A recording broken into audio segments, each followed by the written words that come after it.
What's up? This is Shubhadeep from eGadgets for you. And in this video, we will do the unboxing of the very new Samsung Galaxy J Max. Before anything else, let us just get an overview of the box at first. On the top it says 4G connectivity and it says Bluetooth device inside. So it remains to be seen that how the Bluetooth performs and how it is there over there. And of course, this is a Make India and the Samsung initiative which is branded over here and it says Make for India Samsung initiative. It also has a voice over LTE connectivity, the ultra data saving mode and the A-Spike mode. Towards the back you get the specs of the features that this particular handset comes along with, which we dig deep soon. Okay, now let us go ahead and open the plastic cover and open the box for the very first time.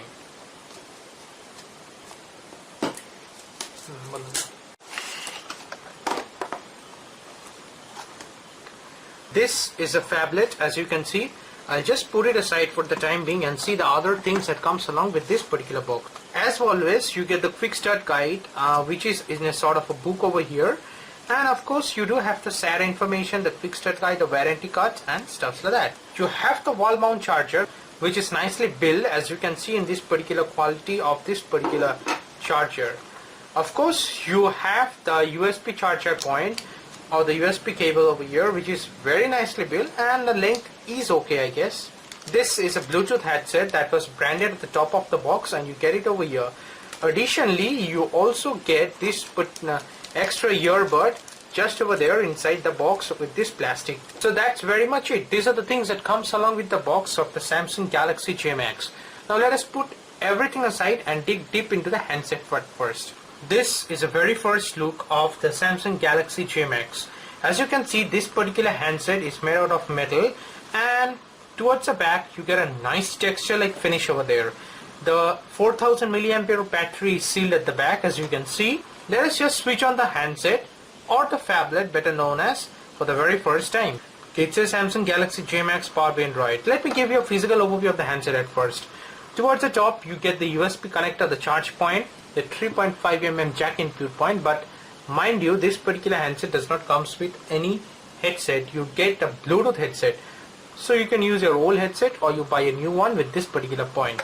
Towards the front you get the earpiece, the 2 megapixel shooter, Samsung branding, the 7-inch of screen display, the home button, the back button, the multitasking button. Towards the left hand side you get the micro SD slots and the SIM slot. Mind you, this particular handset supports a Nano SIM slot and it supports a micro SD card up to 256 GB. Towards right hand side you get the screen lock button and the volume rockers. Both are made out of metal and yeah, it looks great protruding out from this particular area. Towards the bottom you just find the microphone over here. At the back you get the 8 megapixel shooter with autofocus, LED flash and the speaker grills. So let me just go ahead and set up the handset for the very first time and come back to you within a moment. This is a very first look in the Samsung Galaxy J Max once the setup has been done. Mind you, it's a very cool feature and a cool bright display that I see over here. Okay, we do not have the auto brightness sensors, but we do have the outdoor sensors over here. Let me just see the toggle menus for now. Over here we find the mobile data, the ultra data saving mode. This is a USP of this particular device. The power saving mode, the A-Spike mode, airplane mode. So pretty simple stuff, basic stuff that we find along with any handset. In under settings, and if we go to about device and go to software info, you find that this particular handset runs on Android version of 5.1.1, which is Lollipop. So it does not gives you the latest OS in offering, which is the Marshmallow. If we go to storage, you find that this particular device comes with an internal memory of 8 gigs only, out of which only 3.88 GB is available. But mind you, it supports a micro SD card up to 256 GB and that is a dedicated slot. So that way it just compensates for the space. Apart from that, I do not find any fancy stuffs on the settings. I'll dig deep into this under the full review of this particular handset. Just for now, I see something that says a kids mode.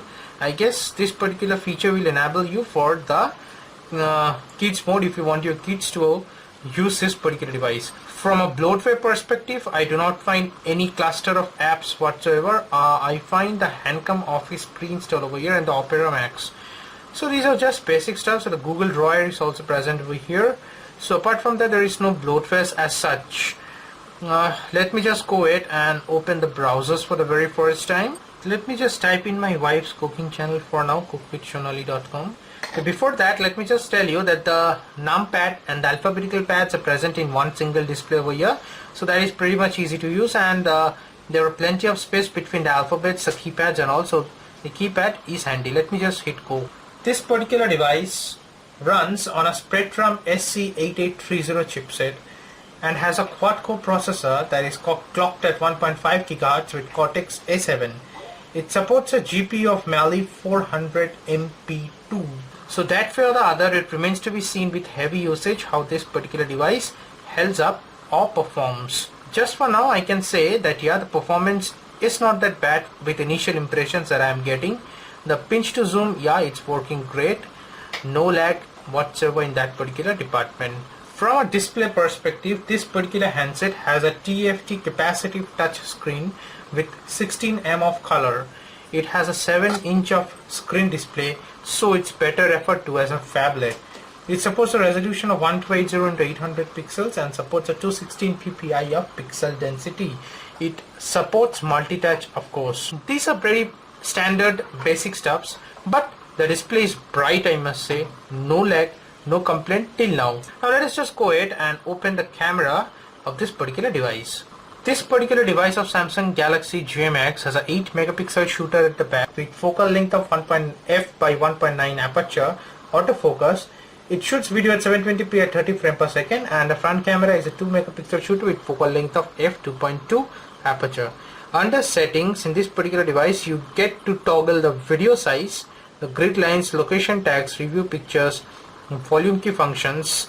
Over here you get to choose the screen display size over here. If you want to display for 16:1 aspect ratio, then the megapixel shoots down up it to 6 megapixel shooter.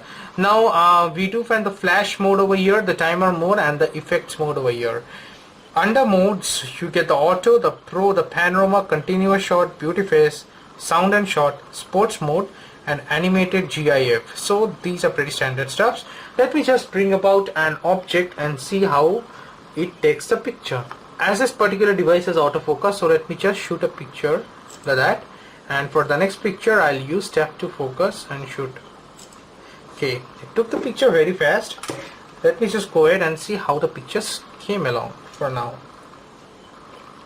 Okay, for this picture I have used tap to focus, and yes, focal region came out great. Mind you, right now I'm shooting in artificial light condition and it's night over here, so that way I must say that the camera is not that a disappointment. It's good. Again, I'll shoot some more pictures in the detailed review of this particular handset and show you the performance of the camera in this particular device. I guess that's it for the quick unboxing and the first-hand overview of this particular device of Samsung Galaxy J Max. Stay subscribed to my channel. I'll catch you guys in my next video very soon. Bye for now.